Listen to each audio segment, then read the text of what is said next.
అపోస్తలుల కార్యములు 3వ అధ్యాయం.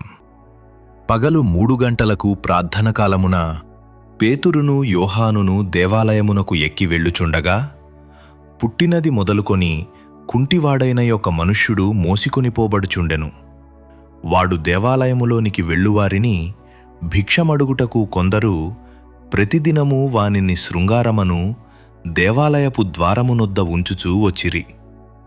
పేతురును యోహానును దేవాలయములో ప్రవేశింపబోవునప్పుడు వాడు చూచి భిక్షమడుగగా, పేతురును యోహానును వానిని తేరిచూచి, మా తట్టు చూడుము అనిరి.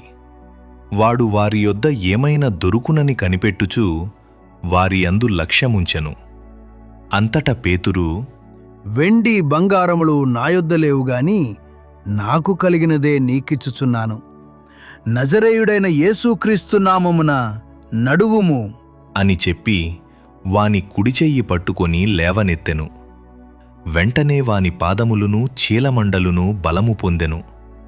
వాడు దిగ్గున లేచి నిలిచి నడిచెను.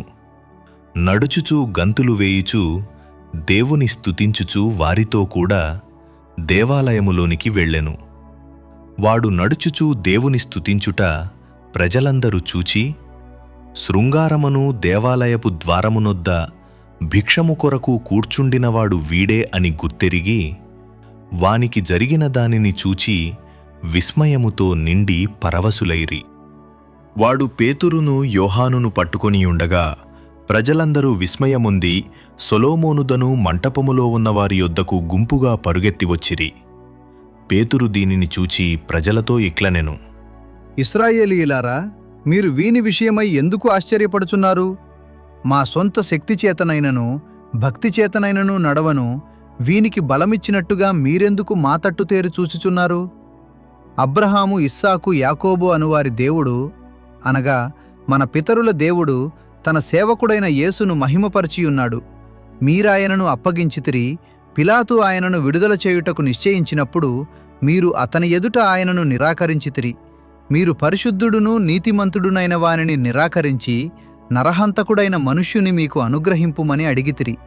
మీరు జీవాధిపతిని చంపితిరిగాని దేవుడు ఆయనను మృతులలో నుండి లేపెను. అందుకు మేము సాక్షులము. ఆయన నామమందలి విశ్వాసము మూలముగా ఆయన నామమే మీరు చూచి ఎరిగియున్న వీనిని బలపరిచెను. ఆయన వలన కలిగిన విశ్వాసమే మీ అందరి ఎదుట వీనికి ఈ పూర్ణ స్వస్థత కలుగజేసెను. సహోదరులారా, మీరును మీ అధికారులను తెలియక చేసితిరని నాకు తెలియును. అయితే దేవుడు తన క్రీస్తు శ్రమపడునని సమస్త ప్రవక్తల నోట ముందుగా ప్రచురపరిచిన విషయములను ఈలాగు నెరవేర్చెను. ప్రభువు సముఖము నుండి విశ్రాంతి కాలములు వచ్చునట్లును, మీ కొరకు నియమించిన క్రీస్తు యేసును ఆయన పంపునట్లును, మీ పాపములు తుడిచివేయబడు నిమిత్తమును మారుమనస్సు నొంది తిరుగుడి. అన్నిటికీ కుదురుబాటు కాలములు వచ్చునని దేవుడు ఆది నుండి తన పరిశుద్ధ ప్రవక్తల నోట పలికించెను. అంతవరకు యేసు పరలోక నివాసియయుండుట ఆవశ్యకము. మోషే ఇట్లనెను, ప్రభువైన దేవుడు నా వంటి ఒక ప్రవక్తను మీ సహోదరులలో నుండి మీ కొరకు పుట్టించును. ఆయన మీతో ఏమీ చెప్పినను అన్ని విషయములలో మీరాయన మాట వినవలెను. ఆ ప్రవక్త మాట విననివాడు ప్రజలలో ఉండకుండా సర్వనాశనమగుననెను.